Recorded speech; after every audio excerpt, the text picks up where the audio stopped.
Hello everyone, Angela here with Turo Family Chiropractic and your weekly PSA or Piece of Salutogenic Advice.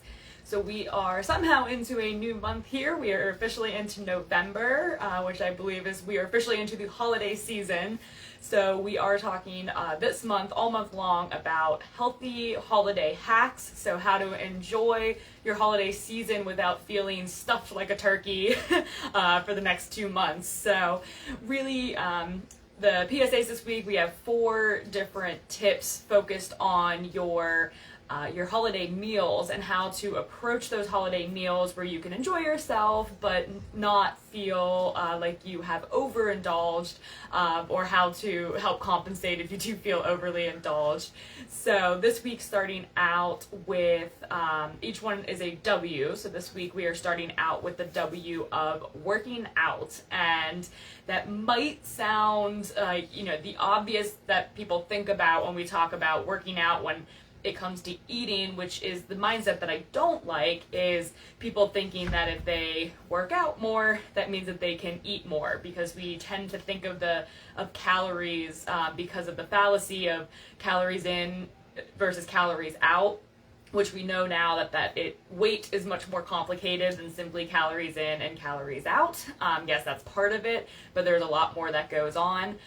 So unfortunately, because of that mindset, people think, if I work out more, then I can eat more. So around the holidays, it can be easy to trick yourself to thinking, okay, well, if I just, if I work out, then I can go enjoy that big meal and it's all going to be okay. It's all going to wash out. But, yes, exercising does burn calories, but when we're talking about the relationship between exercise, working out, and food consumption, it's much more complicated than that. But ultimately, there's 2 things to focus on, also W's. When it comes to working out with the holidays, you want to really focus on walking and weights or weight training. And so specifically with walking, great to do every day, but especially after enjoying one of those big holiday meals, it's really good to get out for a post-meal walk. And one, that's really just going to help with digestion. So moving truly gets everything moving in your system. So if you've ever had a big meal and overindulged and you felt like you had that brick in your stomach, really, if you get up and get moving, and nothing too crazy, I'm not saying go for, a 5K run after stuffing yourself, or you really won't like me, but going out for a nice stroll, getting some activity, getting up, getting moving, that's really going to help aid in that digestion process. So you may feel like you want to go take a nap, but if you eat that big meal and then immediately go to bed, your digestion actually slows when you're sleeping. So that's actually one of the worst things you can do after eating a big meal like that, is going immediately to sleep, because then all that food's just sitting in there. So if you get that walk in first, kind of get yourself up and moving, get the digestion process started, then if you take that nap later on, it's generally inevitable around the holidays, but hopefully you won't wake up with that completely stuffed feeling as much. And then the other thing when it comes to working out to focus on, which is why I'm starting with it this month, is really the weight training.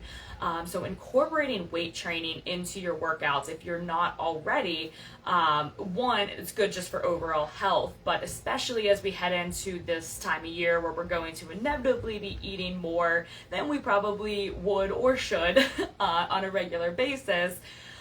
That weight training, which is really going to help build muscle, and muscle really helps stimulate your metabolism. So muscle is much more metabolically active than fat mass. So essentially what that means is your muscles need energy. And so if you have more muscle and if you stimulate those muscles regularly through resistance training, whether it's lifting weights, using resistance bands, or even doing body weight exercises, squats, push-ups, things like that, where you're using the resistance of your own body weight to help to really push those muscles and stimulate those muscles, that's once again going to really help with your metabolism. It's going to help with your digestion. It's also going to help with your overall energy levels. So, this time of year, if you start to feel that slump, like we talked about a little bit last month, but if you're starting to feel that kind of energy slump, if you're, if you tend to kind of get into that moodiness that sometimes comes with the holidays, I know I'm guilty of being a Grinch myself,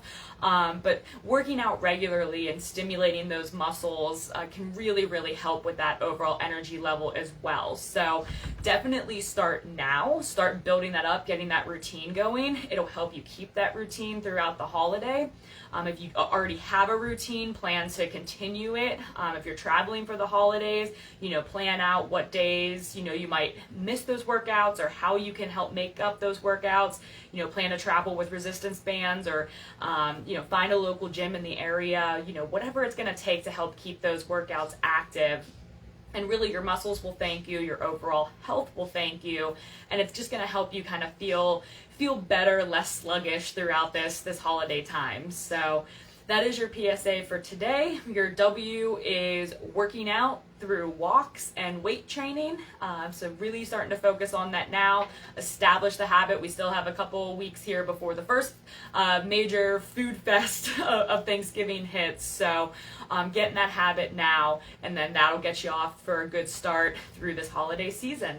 So thank you guys so much for tuning in. As always, any questions or comments, send them my way, and I will see you the same time next week for the next health holiday hack. All right, have a good one, guys.